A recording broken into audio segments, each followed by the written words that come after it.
భారతదేశపు మహా గ్రంథాలు కావ్యాల సంపూర్ణ సంకలనం. సబ్స్క్రైబ్ చేయండి. తిలక్. ఆ ఒక్క ప్రశ్న అడిగారా వారు? చెప్పండి అగ్రజ. అవును, దీనికి సమాధానం ఇవ్వటానికి అక్కడికి తమరు స్వయంగా వెళ్ళాలి. మేము అక్కడికి వెళ్ళాలా? తమరు ఏమంటున్నారు ఉద్ధవాగ్రజ? అవును, తమరు వెళ్ళక తప్పదు. ప్రతి క్షణం అక్కడ భక్తులు తమ ఇల్లు వాకిలి, తమ సంతానం, తమ భర్తలను కూడా వదిలిపెట్టి కేవలం తమ కోసమే జీవిస్తున్నారు. అటువంటి భక్తుల్ని, అటువంటి ప్రేమైక జీవుల్ని వదిలి ఎంతకాలం ఇక్కడ తమరు ఎలా ఉండగలిగారు కృష్ణయ్య? గోకులానికి వెళ్ళాలని లేదా తమకు?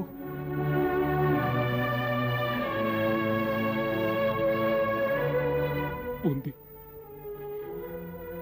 వెళ్ళాలని ఉంది ఉద్ధవాగ్రజ. కానీ మేము మొదట్లో చేయవలసిన కర్తవ్యాలు ఎన్నో ఉన్నాయి. వాటిని విడిచి ఎక్కడికి వెళ్ళలేము. మధురలో ఇంకే కర్తవ్యం మిగిలింది తమకు. కంసుడు మరణించాడు. యదువంశజుల కష్టాలు తొలగాయి. ఇప్పుడు తమరిక్కడ ఏం చేస్తారు? నేను నిర్ణయం తీసుకున్నాను. నేడే తమని బృందావనం తీసుకువెళ్తాను. రండి, నాతో రండి. తక్షణమే మనం బృందావనం వెళ్దాం.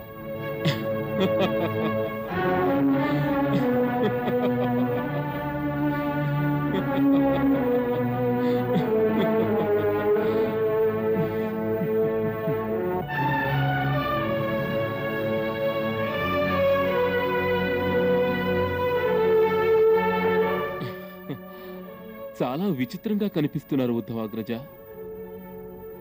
ఇక్కడి నుంచి వెళ్లిన ఉద్ధవుల వారికి, బృందావనం నుంచి తిరిగొచ్చిన ఉద్ధవుల వారికి నమ్మశక్యం కానంతటి తేడా గోచరిస్తోంది. ఒక పరమ జ్ఞానులు నేడు భావావేశాలు, ప్రేమానురాగాల పరిభాషను గూర్చి ఎలా వచించగలుగుతున్నారు? ఒకవేళ గోకులంలో గోపికలు తమ పైన ఏదైనా తంత్రం చేశారా? లేదు కృష్ణయ్య, ఇదేమీ గోపికల తంత్రం కాదు. వ్రజభూమి మట్టి మహిమ. ఇప్పుడు నా శరీరంపై అంటిన వ్రజభూమి మట్టిని చూశారా?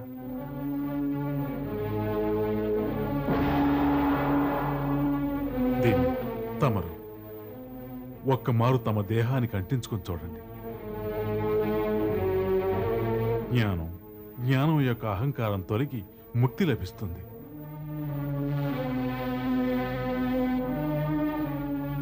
కన్నులు అక్కడే ఉంటాయి, దృష్టి మాత్రం మారిపోతుంది. నాలుగు వైపులా ఒకే దృశ్యం ఉంటుంది. ప్రేమ దృశ్యం,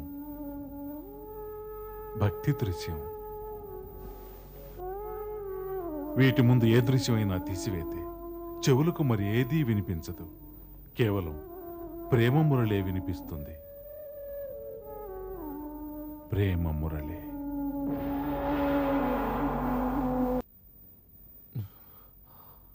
అమ్మయ్యా, ఈనాటికొక పని పూర్తయింది. ఏ పని మీదైతే తమను గోకులం పంపించామో ఆ పని సఫలమైంది.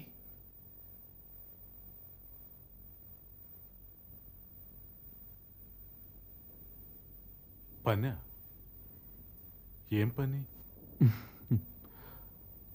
అదే ఆ గోపికలు తమతో సూచించింది.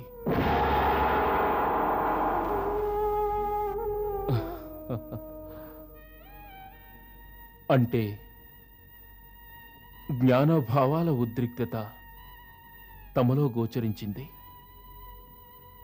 దానిని దూరం చేసి తమకు ప్రేమని మధువు యొక్క రుచిని తెలియజేయాలనుకున్నాం.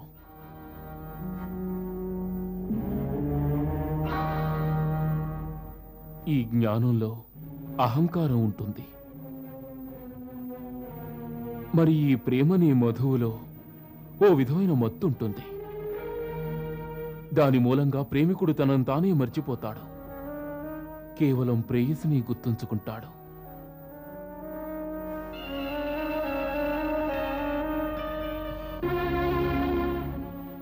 తనను తానే మర్చిపోయిన తరువాత ఆ వ్యక్తికి అహంకారం ఎక్కడుంటుంది? ఉద్ధవాగ్రజ, జ్ఞానంలో తర్కం, దర్శనం, విజ్ఞానం అని ఎన్నో మార్గాలుంటాయి. అప్పుడప్పుడు మానవుడు ఆ మార్గంలో తప్పటడుగులు వేస్తూ దిగ్భ్రాంతి చెందుతుంటాడు. మరి ఈ ప్రేమ మార్గం ఉన్నదే, ఇది ఏ ఆటంకాలు లేనిది. ఈ మార్గాన వెళ్లే మానవుడు ఎటువంటి తప్పటడుగులు వెయ్యడు. అందుచేతే మీ వలే మాకు ప్రేమపాత్రమైన వారిని ఇతర మార్గాల నుంచి తప్పించి ఈ ప్రేమ అనే మార్గంలో నడిపిస్తూ ఉంటాము.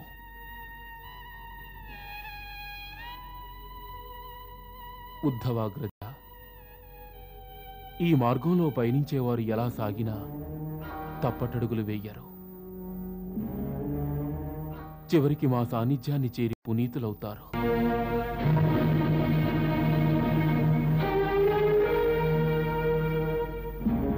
హే దయానిధి, ఈ ఉపకారానికి ప్రతిగా తమకు నేను ఏ విధంగా కృతజ్ఞత తెలుపుకోగలను? తెలపటానికి మాటలు దొరకటం లేదు.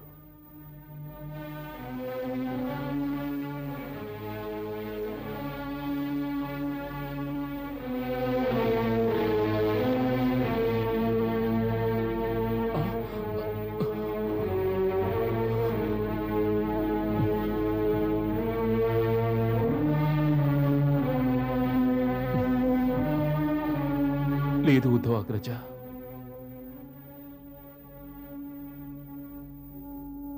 కృతజ్ఞతలు తెలపాలంటే తమరు రాధాదేవికి తెలపండి. వారే ఈ ఉపకారం చేసింది.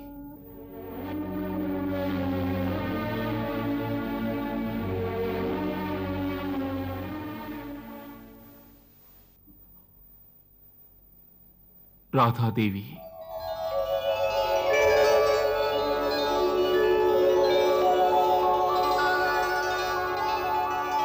మా ప్రియమిత్రులకు తమరు చేసిన ఉపకారానికి కృతజ్ఞతలు మేం తెలుపుకుంటున్నాం.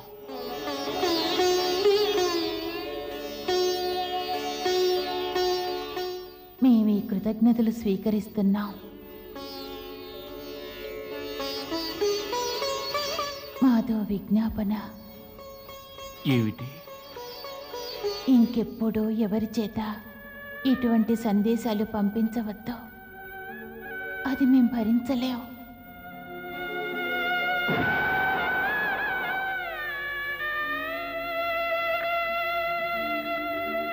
మేము మా కృష్ణయ్యని తలుచుకోకుండా బ్రతకలేం.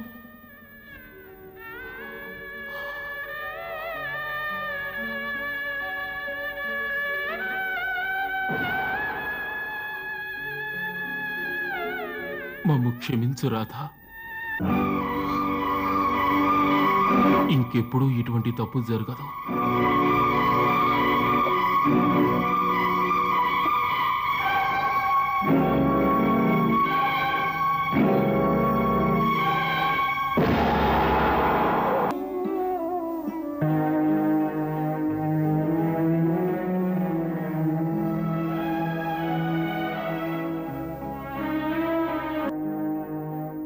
ఏమిటి కృష్ణయ్య, అయితే